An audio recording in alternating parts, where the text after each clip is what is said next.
Hello నమస్తే. నేను journalist Srinivas. ఈరోజు ఆంధ్రజ్యోతి పేపర్లో వార్తలను చూద్దాం. ఉక్కు పైన విషం, ప్రైవేటీకరణ దుష్ప్రచారాన్ని తిప్పికొట్టండి, ప్రైవేటీకరణ ఆగింది కాబట్టే ఆర్థిక సాయం వచ్చిందని చెప్పి విశాఖపట్నం పర్యటనలో డిప్యూటీ సీఎం పవన్ కళ్యాణ్ గారు ఈ వ్యాఖ్యలు చేశారు. ఉక్కు పైనట విషం చిమ్ముతున్నారట. ఆ విషయాన్ని మనం నిర్మూలించాలి, ప్రైవేటీకరణ దుష్ప్రచారాన్ని ఆపాలంటున్నాడు. ప్రైవేటీకరణ కాలేదు కాబట్టే, ప్రైవేటీకరణ ఆగింది కాబట్టే ఆర్థిక సాయం వచ్చింది అంటాడు. ఎవరు చెప్పారు? ప్రైవేటీకరణ ఆగిందని ఎవరన్నా చెప్పారా? కేంద్ర ఉక్కు శాఖ మంత్రి చెప్పిండా? పార్లమెంట్లో ప్రకటించారా? ప్రధానమంత్రి గారు చెప్పారా? యోగా డేకి విశాఖపట్నం వచ్చారు. విశాఖ ఉక్కు ప్రైవేటీకరణ వద్దు అని ఉద్యమం చేస్తున్న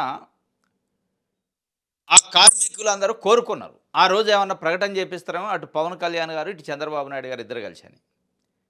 మాట మాత్రమైనా మాట్లాడలే. అదిగాక కేంద్ర మంత్రి రామ్మోహన్ నాయుడు, పెమ్మసాని చంద్రశేఖరు, తెలుగుదేశం పార్టీ, జనసేన ఎంపీలు కలిసి కేంద్రంలో ఉన్న మంత్రులను, ఉక్కు శాఖ మంత్రి మిగతా మంత్రులను కలిసినప్పుడు, అమిత్ షాను కలిసినప్పుడు జిందాల్ కంపెనీ గురించి మాట్లాడుతున్నారు. తొందరగా దానికి పర్మిషన్ ఇప్పించండి అని చెప్పి. కానీ విశాఖ ఉక్కు ప్రైవేటీకరణ గురించి మాకు హామీ ఇవ్వండి, ప్రైవేటీకరణ కావట్లేదు, ఆపాము అని చెప్పేసి ఇవ్వండి అని వీళ్ళు అడగట్లే, వాళ్ళు చెప్పట్లే. ఇది ఇట్లా ఉండగానే పార్లమెంటు సాక్షిగా ఉక్కు శాఖ సహాయ మంత్రి ప్రకటించారు. విశాఖ ఉక్కు ఫ్యాక్టరీ ప్రైవేటీకరణ ప్రాసెస్ ఆగలేదు. ఆర్థిక సాయం వేరు, ప్రైవేటీకరణ వేరు అని చెప్పి క్లియర్గా ఆన్ రికార్డ్, ఆన్ హౌజ్ చెప్పారు. మరి ఈ విషయం ఎక్కడి నుంచి వచ్చిందో మన పవన్ కళ్యాణ్ గారికి అర్థం కావట్లేదు. విశాఖపై విషము, దుష్ప్రచారాన్ని ఆపండి అంటుండే. విషం ఆపాల్సింది మీరు ఇవ్వాలి. ప్రైవేటీకరణ అనే విషయంని ఆపాల్సిన బాధ్యత ఈరోజు పవన్ కళ్యాణ్ గారి పైన, చంద్రబాబు నాయుడు గారి పైన ఉంది. ఎందుకు అంటే మీ ఎంపీల పైన ఆధారపడి ఈరోజు కేంద్రంలో గవర్నమెంట్ ఉంది. అది లేకుండా ప్రైవేటీకరణ దుష్ప్రచారాన్ని ఆపండి. ఏం దుష్ప్రచారం? దుష్ప్రచారం అయితే నిజంగానే ఆగితే అక్కడున్న కార్మికుల ఆవేదన ఏంటి? కార్మికులు ఎందుకు చేస్తున్నారు మరి నిరసనలు, ధర్నాలు? 14,000 కోట్లు సాయం చేశారు కాబట్టి ఆగిపోయింది. వెరీ క్లియర్గా చెప్పిండు కదా ఉక్కు శాఖ సహాయ మంత్రి. సాయం వేరు, ప్రైవేటీకరణ వేరు. ప్రైవేటీకరణ ప్రాసెస్ ఇంకా అది ఆన్ గోయింగ్లో ఉందని చెప్పారు. దానిపైన మరి ప్రైవేటీకరణ ఆగింది కాబట్టి కేంద్రం ఆర్థిక సాయం చేసింది. కేంద్రం 14,000 కోట్ల సాయం చేస్తుంది. మరి ఇంకెందుకు కార్మిక సంఘాల ఆందోళన? వైసీపీ హయాంలో ఈ సంఘాలు ఏం చేశాయి? ఢిల్లీని ఆనాడు జగన్ ఒక్కసారి ఆయన ప్రశ్నించారా? కేసుల భయం వల్ల కేంద్రాన్ని ఆయన అడగలేదు. నాకు అలాంటి భయాలు లేవు. ఎస్, భయాలు లేవు, కరెక్టే. జగన్మోహన్ రెడ్డికి భయాలు ఉండి అడగలేదు అనుకుందాం. మీరు భయాలు లేవు, అడగండి. మరి అడిగి నరేంద్ర మోడీ గారి నోటి నుంచి మాట చెప్పించండి. విశాఖ స్టీల్ ఫ్యాక్టరీ, ఉక్కు ఫ్యాక్టరీ ప్రైవేటీకరణ ఆగిపోయిందని ఒక ఉత్తర్వు ఇప్పించండి. మీకు అట్లాంటి భయాలు లేవు కదా. జగన్మోహన్ రెడ్డి 5 సంవత్సరాల్లో ఢిల్లీని అడగలేదు అంటాడు. ఆయన ఉన్నప్పుడు ఎడిపోయారు ఈ కార్మిక సంఘాలు అంటాడు. అంటే ఒక రకంగా కార్మిక సంఘాలను కూడా అవమానిస్తారు మీరు. కార్మిక సంఘాలకు జగన్మోహన్ రెడ్డి ఉండా, చంద్రబాబు నాయుడు గారు ఉండా అనేది కాదు సంబంధం. వాళ్ళ సమస్యను బట్టి స్పందించుతారు. మీరు ఇదే ప్రతిపక్షాలు ఉన్నప్పుడు విశాఖ ఉక్కు ఫ్యాక్టరీని ప్రైవేటీకరణ కాకుండా ఆపుతా అన్నారు. ఆపారా? మీరు అడిగారా ఈరోజన? జగన్మోహన్ రెడ్డి కేసులు ఉండి అడగలేదు. మీరు ఎప్పుడు అడిగారు? ఏం అడిగారు అసలు రాష్ట్రం కోసం? మీరు కూటమిలో భాగస్వామ్య పక్షంగా ఉన్నారు. మీరు ఈ రాష్ట్రం కోసం, పోలవరం కోసమో, అమరావతి కోసం, విశాఖపట్నం స్టీల్ ఫ్యాక్టరీ ప్రైవేటీకరణ కోసం ఏ రోజన్నా మోడీని, అమిత్ షాని అడిగారా? అడిగితే ఏమొచ్చింది ఫలితం? చెప్పాలి కదా మీరు. ఇది ఆయన చెప్తుండే. జగన్మోహన్ రెడ్డి ఉన్న రోజు ఎడిపోయినాయి ఈ కార్మిక సంఘాలు అంటే కార్మిక సంఘాలను కూడా అవమానిస్తాను. ఏం పోలవరానికి ఒక 10,000, 20,000 కోట్లు తెచ్చారా? అమరావతికి ఏమన్నా ఒక 50,000 కోట్లు తెచ్చారా? మీరు అడిగి మీరు సాధించింది ఏంటి? ఏం లేదు, ప్రచారం తప్ప. క్వాంటమ్ వ్యాలీలు, మెగా ఫుడ్ ప్రాసెసింగ్లు, ఈ పేర్లు చెప్పి పబ్బం గడుపుకోవడం తప్ప సాధించింది ఏంది, వచ్చిందేంటి? రిషికొండకు పోయిండు. అక్కడ 5 బిల్డింగ్ పెచ్చులు ఊడి పడ్డాయి. విశాఖ స్టీల్ ఫ్యాక్టరీ గురించి ఇవన్నీ మాట్లాడుతూ ఒక రకంగా చంద్రబాబు నాయుడు గారి ప్రభుత్వాన్ని, చంద్రబాబు నాయుడు గారిని, అంటే మీరు కూడా ఆ ప్రభుత్వంలో చంద్రబాబు నాయుడు గారి పార్టీని వెనకేసుకునే కార్యక్రమం చేస్తున్నాం.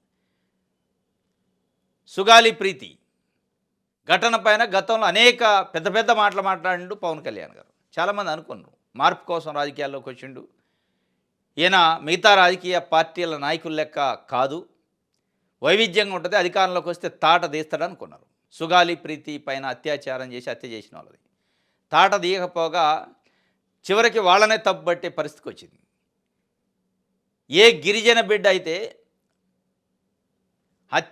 అత్యాచారం చేయబడి హత్యకు గురైందో వాళ్ళ తల్లి దివ్యాంగరాలు ఆమెనే అవమానించింది.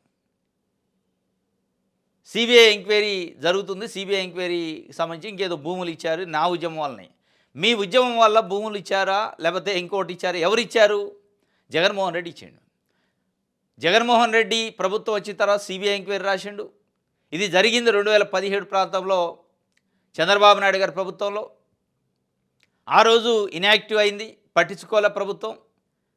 సిబిఐ ఎంక్వైరీ చేసింది జగన్మోహన్ రెడ్డి, వాళ్ళకి నష్టపరిహారం ఇప్పించింది జగన్మోహన్ రెడ్డి అని చెప్పి సుగాలి ప్రీతి తల్లి చెప్తుంది. మరి మీరు సాధించింది ఏంటో నాకు అర్థం కాలే.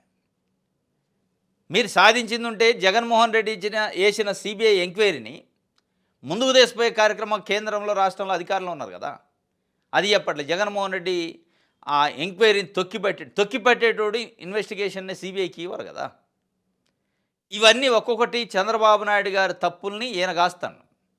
చంద్రబాబు నాయుడు గారు చేసిన సుగాలి ప్రీతి విషయంలో కానీ, విశాఖ ఉక్కు ప్రైవేటీకరణ కానీ, ఈ అంశాలన్నింటినీ భుజాన వేసుకొని, అంటే నిన్న మొన్నే చెప్పిండు మనం 15 ఏళ్ల పాటు చంద్రబాబు నాయుడు గారి పల్లకి మోయాల్సిందే అని, ఆ పల్లకి మోసే కార్యక్రమంలో ఇది చేస్తున్నట్టు అనుకుంటున్నారు సామాన్య ప్రజలు, జనసేన కార్యకర్తలు కూడా.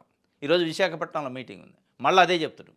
15 ఏళ్ల పాటు మన ఈ కూటమి ఉంటుంది, మనం ఎప్పుడు ఇట్లే ఉండాలి, చంద్రబాబు నాయుడు గారు అట్లే ఉండాలని చెప్తున్నారు. ఇది ఉక్కు పైన విషమా మరి అమృతం అనేది చెప్పాలి పవన్ కళ్యాణ్ గారు. ఉక్కు పైన వాళ్ళు విషంగా కక్కితే మీరు అమృతాన్ని కక్కండి. అంటే విశాఖ స్టీల్ ఫ్యాక్టరీ ప్రైవేటీకరణ ఆగిపోయిందని ఉక్కు శాఖ మంత్రితోనో ప్రధానమంత్రితోనో ఇప్పించండి ఆర్డరు, అప్పుడు విషం ఉండదు, అమృతం ఉంటుంది. ఇది ఒకటే మెగా ప్రోత్సాహము, పెట్టుబడి 200 కోట్లు దాటితే మెగా హోదా, సరైన సమయం సద్వినియోగం చేసుకోండి. ఫుడ్ ప్రాసెసింగ్ ఆక్వా గ్లోబల్ హబ్గా ఏపీ, వచ్చే 5 ఏళ్లలో 1,00,000 కోట్ల పెట్టుబడి లక్ష్యం. ఫుడ్ ప్రాసెసింగ్ పాలసీ 4.0 కింద ప్రోత్సాహకం, మెగా ప్రోత్సాహకాలు ఇస్తుండట ఇండస్ట్రియలిస్టులకి చంద్రబాబు నాయుడు గారు. వాళ్ళకి పదే పదే కొడుకు నారా లోకేష్ గారు, చంద్రబాబు నాయుడు గారు ఇద్దరు చెప్తున్నారు, మీ పెట్టుబడికి మాది భరోసా అంటున్నారు. మీ గురించి మీ ప్రాజెక్టులు, మీరు పెట్టే పెట్టుబడులు, మీ వ్యాపారాలకి, మీ పరిశ్రమలకి మాది పూచీకత్తు అని చెప్పి పదే పదే పూచీకత్తులు ఇస్తున్నారు. పాపం సామాన్య ప్రజలకి ఇవ్వట్లే పూచీకత్తులు, కానీ వాళ్ళకి ఇస్తున్నారు. అయినా కానీ మరి ఎందుకో అడుగు ముందుకు పట్టట్లే, పెట్టుబడులు ప్రచారం జరిగినంత స్థాయిలో పెట్టుబడులు రావట్లేదు. కానీ భూములు అయితే పోతున్నాయి. ప్రజలు ఇచ్చిన, రాజధాని కోసం ఇచ్చిన భూములు ప్రైవేట్ కంపెనీలకు పోతున్నాయి, ప్రైవేట్ సంస్థలకు పోతున్నాయి. ప్రభుత్వ భూములు కూడా ప్రైవేట్ కంపెనీలకి, సంస్థలకి పోతున్నాయి. కానీ ఆ స్థాయిలో అటు నుంచి రెస్పాన్స్ రావట్లేదు. ప్రోత్సాహకాలు అయితే మెగా ప్రోత్సాహకాలు ఇచ్చేసిండు అని చెప్పి ఒక వార్త ఇచ్చారు. ఇంకోటి, వైసీపీ నేతలతో పరిచయాలు నిజమే, పోలీసులు ఎదుట కిలేడి అరుణ, ఈ రౌడీ షీటర్ శ్రీకాంత్ లవరు, ఆమె స్వయంగా చెప్పింది, ఆమె ఇంటర్వ్యూలలో కూడా చెప్పింది. ఆమె ఫోటోలు అవన్నీ వచ్చినాయి. ఆమెను అరెస్ట్ చేసి ఇన్వెస్టిగేషన్ చేస్తున్నారు. ఇది మొత్తానికి ఏమవుతుందంటే, కోటమరెడ్డి శ్రీధర్ రెడ్డి ఇంకో తెలుగుదేశం పార్టీ ఎమ్మెల్యే ఇద్దరు కలిసి ఈమె లవరు శ్రీకాంత్ రౌడీ షీటర్ జైల్లో ఉండి ఆయన పెరోల్ పైన బయటికి తీసుకురావాలని లెటర్ రాశారు, రికమెండ్ చేశారు. అది బయటపడ్డది, దొరికిపోయారు. అక్కడ ఏమైనా అరెస్ట్ చేశారు. ఏమైనా అరెస్ట్ చేసి ఏం చేస్తారు? లేదు నీకు వైసీపీ నేతలతో పరిచయం ఉందని చెప్పు అని చెప్పిస్తే చెప్పింది, మరి చెప్పకూడదు. ఇన్వెస్టిగేషన్లో చెప్పినట్టు రాశారు. ఎస్, కొద్దిసేపు అనుకుందాం వైసీపీ నేతలతోనే మాకు ఉంది అని. వైసీపీ నేతలతో పరిచయం ఉన్న అరుణ లవర్కి, శ్రీకాంత్కి, కోటమరెడ్డి శ్రీధర్ రెడ్డో ఇంకో తెలుగుదేశం పార్టీ ఎమ్మెల్యేనో పెరోల్కి ఎందుకు రికమెండ్ చేస్తాను? అంటే ఆ ఎమ్మెల్యేలకు కూడా వైసీపీతో సంబంధం ఉండి వైసీపీ నాయకులు ఆదేశాల మేరకే రికమెండ్ చేశారా పేరోల్కి? అది చెప్పాలి కదా. ఈ ఈ ఈ దీంట్లో మొత్తం సెంటర్ ఆఫ్ అట్రాక్షన్ ఎవరంటే కోటమిరెడ్డి శ్రీధర్. నిన్న ఇంకొక వీడియో ఏదో వచ్చింది, హత్య ప్రయత్నం కుట్ర జరుగుతుంది కోటమిరెడ్డి శ్రీధర్ రెడ్డి పైన. ఇవన్నీ ఏంటంటే ఈ అరుణ, శ్రీకాంత్, ఈ లింకులు, తెలుగుదేశం పార్టీ నాయకులతో ఉన్న లింకులు, వీళ్ళు చేసిన అఫీషియల్ రికార్డు ఉంటుంది కదా, సిఫార్సు చేశారు, రికమెండ్ చేశారు పెరోల్ కోసం. ఈ లింకులన్నీ బయటకు వస్తే తెలుగుదేశం పార్టీకి బ్యాడ్ వస్తుంది కాబట్టి తెలుగుదేశం పార్టీ ఎమ్మెల్యేలని కాపాడే ప్రయత్నంలో ఈ అరుణానో శ్రీకాంత్నో వాడుకుంటున్నట్టు అర్థమైంది. వైసీపీ నేతలతో పరిచయాలు ఉన్నాయని ఆమె చెప్పిందట. అయిపోయాయి పరిచయాలు ఉంటే కదా. వైసీపీ ఇక్కడ క్వశ్చన్ అది ఆంధ్రజ్యోతి ఏంటంటే వైసీపీ నేతలతో అరుణాకు పరిచయాలు ఉన్నాయంటే అయిపోయాయిగా శ్రీకాంత్ని అరుణాను వైసీపీకి అంటగట్టవచ్చు అనే ప్రయత్నం జరుగుతున్నట్టుంది. కానీ ప్రజల మెదడులో ఉందంటే వైసీపీ నేతలతో పరిచయాలు ఉన్న అరుణకో శ్రీకాంత్కో కోటమిరెడ్డి శ్రీధర్ రెడ్డి ఎందుకు రికమెండ్ చేసిండు పేరోల్కి, దీని వెనుకున్న మతలబ్ ఏంటి అనేది. ఇదే అరుణ ఒక ఇంటర్వ్యూలో చెప్పింది, శ్రీకాంత్ నన్ను 50% లవ్ చేస్తాడు, ఇంకో 50% కోటమిరెడ్డి శ్రీధర్ రెడ్డిని లవ్ చేస్తాడు, ఆయనకి అత్యంత సన్నిహితుడు, రైట్ హ్యాండు అని చెప్పి. నిన్న వీడియో హత్య కుట్ర జరిగింది దాంట్లో వీడియో అని చెప్పి ఒక వీడియో వైరల్ అయింది కదా, ఆ వీడియోలో ఉన్న వ్యక్తులు కూడా కోటమిరెడ్డి శ్రీధర్ రెడ్డికి అనుచరులు, తెలుగుదేశం పార్టీ నాయకులకి అత్యంత సన్నిహితులు, వీళ్ళ సెటిల్మెంట్లన్నీ ఆ గ్యాంగ్తోనే చేపిస్తారనే ఒక చర్చ కూడా జరుగుతుంది. అంటే ఇది ఒక ప్రీ ప్లాన్డ్గా ఏమైనా జరిగిందా? మద్యం కుంభకోణంలో శంషాబాద్ ఫామ్ హౌస్లో 11 కోట్ల వ్యవహారం వెంకటేష్ నాయుడు ఎట్లయితే సస్పెక్టెడ్గా ఉందో, అసలు అక్కడ 11 కోట్లు కానీ ఇంకోటి కానీ ఏంతోనే పెట్టించి కావాలనే చేయించారనే ఒక సస్పెక్షన్ ఉంది. ఇది కూడా అట్లా ఏమన్నా నడిచిందా? ఇది కోటమిరెడ్డి శ్రీధర్ రెడ్డిని కాపాడే ప్రయత్నం కోసం శ్రీకాంత్ విషయంలో అనేది ఒక చర్చ. పరిచయాలు అయితే వైసీపీ నేతలతో ఉన్నట్టు రాశారు వీళ్ళు. రైట్, సాక్షి చూద్దాం.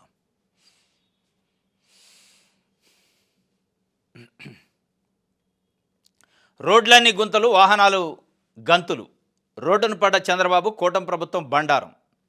రహదారులు బాగు చేస్తామన్న హామీలన్నీ నీటి మూటలే, చిన్నపాటి వర్షానికి సిద్ధమైన రోడ్లు, ఊరా అదే దుస్థితి. కొన్ని రోడ్లపై ద్విచక్ర వాహనాలు సైతం వెళ్ళలేని పరిస్థితి. 27,141 కిలోమీటర్ల మేర గ్రామీణ రోడ్లలో సగానికి సగం దెబ్బతిన్న వైనం. కొన్ని చోట్ల కోసకపోయి ఇంకొన్ని చోట్ల కొట్టకపోయి కాస్త వర్షానికి రాళ్లు తేలడంతో ముందుకు సాగని ప్రయాణం. ఇది రోడ్లకు సంబంధించి సాక్షి పేపర్ వార్త రాసింది. రోడ్లన్నీ గుంతలైనయట, వాహనాలు గంతులేస్తున్నాయట. 2019 నుంచి 24 మధ్యలో జగన్మోహన్ రెడ్డి ప్రభుత్వం ఉన్నప్పుడు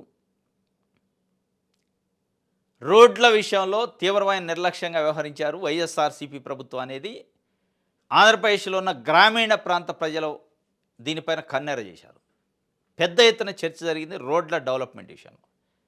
తట్టెడ మట్టి కూడా వేయలేదు జగన్మోహన్ రెడ్డి ప్రభుత్వం, రోడ్లను కనీసం మెయింటెనెన్స్ కూడా లేదు, గాలికి వదిలేశారు అనేది చర్చ. ఆ చర్చని తెలుగుదేశం పార్టీ మీడియా పెద్ద ఎత్తున వాడుకుంది. వాస్తవంగా అంటే ప్రజల్లో ఉన్న నాడిని బయటికి పట్టుకొచ్చింది, నిజంగా అక్కడ ప్రాక్టికల్గా ఉంది. ఇప్పుడు తెలుగుదేశం పార్టీ ప్రభుత్వం వచ్చి 14 నెలలు పూర్తి చేసుకొని 15 నెలల్లోకి అడుగుపెట్టబోతుంది తొందరలో. ఏమైంది ఆ గుంతలు? 27,141 కిలోమీటర్లో కనీసం ఒక 2,700 కిలోమీటర్లకైనా మోక్షం దొరికిందా అంటే మళ్ళీ అదే గుంటలు ఉన్నాయి. కొంత మెరుగైంది, అయినప్పటికీ గడిచిన 5 సంవత్సరాల్లో ఎట్లయితే ప్రజలు ఇబ్బంది పడ్డారో రోడ్ల విషయంలో గుంతలు గంతలతోని మళ్ళీ అదే పరిస్థితి ఉందట అని చెప్పి సాక్షి పేపర్ వార్త రాసింది. సాక్షి పేపరు వైఎస్ఆర్సీపీకి సంబంధించి పేపర్ అనేది తెలిసిందే. వీళ్ళు రాసే ముందు గడిచిన 5 సంవత్సరాలలో మనం ఏం చేసినాం రోడ్ల విషయంలో అనేది కూడా చూసుకోవాలి. ఫెయిల్యూర్ అయింది రోడ్ల డెవలప్మెంట్ విషయంలో, రోడ్ల మెయింటెనెన్స్ విషయంలో వైఎస్ఆర్సీపీ ప్రభుత్వం. మొన్న జరిగిన 2024 జరిగిన ఎన్నికల్లో ఓటమికి ప్రధాన కారణం అది కూడా. రోడ్లు చూసే డెవలప్మెంట్ని గాలికి వదిలేసిండు జగన్మోహన్ రెడ్డి. కేవలం సంక్షేమంపైనే దృష్టి పెట్టిండు, ప్రజలకి సంక్షేమ పథకాలు ఇవ్వటంపైనే పెట్టిండు తప్ప డెవలప్మెంట్ని గాలికి వదిలేసిండు అనేది కేవలం రోడ్ల చూసే వచ్చింది. రోడ్లు రాజధాని అయినా మీరు ఈరోజు రాశారు, సంతోషం రోడ్ల గురించి. ఇన్ని రోజులకి గడిచిన 5 సంవత్సరాలు ఇదే సాక్షి పేపరు టీవీ ఛానల్లో రోడ్ల పైన పడ్డ గుంటల గురించి రాసి ఉంటే మీకు తెలిసేది ప్రజల బాధ ఏందో, నిజాయితీ బయటపడేది. ఇప్పుడు ఉన్నాయి, గుంతలు అప్పుడు ఉన్నాయి. ఇక ఈ ఏళ్ళది ఇదైతే ఇక తెలుగుదేశం పార్టీ మీడియా ఇక చంద్రబాబు నాయుడు గారు ఉండంటే భూమ్ భామ్ అంటాడు, అయిపోయింది, ఇక రోడ్లు గుంతలన్నీ పోయినాయి అని చెప్తా ఉంటారు. అది అబద్ధమే. వారు చేసేది అదే. అయితే రోడ్ల విషయంలో జగన్మోహన్ రెడ్డి కంటే చంద్రబాబు నాయుడు బెటరు అనేది ఉంది. ఆ బెటర్ అనే ప్రచారానికి తగ్గ డెవలప్మెంట్ లేదు. ఈరోజు గ్రామాలలో ఇబ్బంది పడుతున్న పరిస్థితి, ప్రజలు కంకర రోడ్లు అయిపోయినాయి. తార్ రోడ్లే కంకర రోడ్లు అయినాయి వర్షాలకి. ఇది ఈ గుంతల్ని గమనించాలి చంద్రబాబు నాయుడు గారు, పవన్ కళ్యాణ్ గారు రిషికొండ ప్యాలెస్కి పోయి ఏదో కప్పుడు పడదని అది కాదు చూడాల్సింది, మీరు ఇది చూడాలి. ఈ గుంటలు చూడండి. చంద్రబాబు నాయుడు గారు మెగా ప్రోత్సాహకాలని పారిశ్రామికవేత్తలకు ఫుడ్ ప్రాసెసింగ్, ఆక్వా, క్వాంటమ్ వ్యాలీలు, ఈ వ్యాలీలతో పాటు వీటిని చూడండి. ప్రజలు ఎదుర్కొంటున్న ఇబ్బందులు పరిశీలించండి. పదే పారిశ్రామికవేత్తలను రండి, నేనున్నా, మీకు భరోసా ఇస్తా అని చెప్తున్నారు. మీరు ఇక్కడ కూడా భరోసా ఇవ్వండి. ఇవ్వాల్సింది ఇక్కడ అసలు భరోసా. ఇది ఒక వార్త. సివిల్ దుస్తుల్లో పోలీసులు విధుల అలా వచ్చి లా అండ్ ఆర్డర్ విధులు నిర్వహిస్తామంటే కుదరదు. అసలు ఇంటెలిజెన్సీ అధికారులకు లా అండ్ ఆర్డర్తో పనేముంది? వారు ఉన్నది కేవలం ప్రభుత్వానికి సమాచారం ఇవ్వడానికే. బనీన్లపైన డ్రాయర్లపైన వచ్చి ఎట్లా అరెస్ట్ చేస్తారని కోర్టు తీవ్రంగా తప్పుపట్టింది. నిన్న సివిల్ దుస్తుల్లో వెళ్ళారట.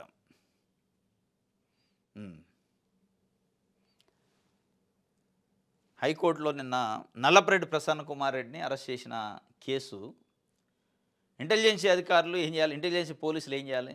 జస్ట్ ఇంటెలిజెన్సీ అంటే ఏం జరుగుతుంది అనే విషయాన్ని గవర్నమెంట్కి చేరేయాలి. వాళ్ళు అరెస్టులు చేయరు, డైరెక్ట్గా యాక్షన్లోకి దిగడానికి లేదు. సివిల్ పోలీసులే దిగాలి. ఏదైనా అరెస్ట్ అయినా ఇంకోటైనా లా అండ్ ఆర్డర్ని కంట్రోల్ చేయాల్సింది వాళ్ళు.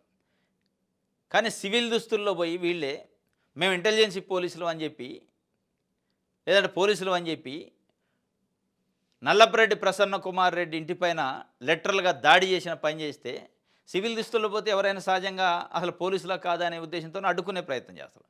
ఆ అడ్డుకునే ప్రయత్నం చేసిన దానికి విధులకు ఆటంకం కలిగించారని కేసట.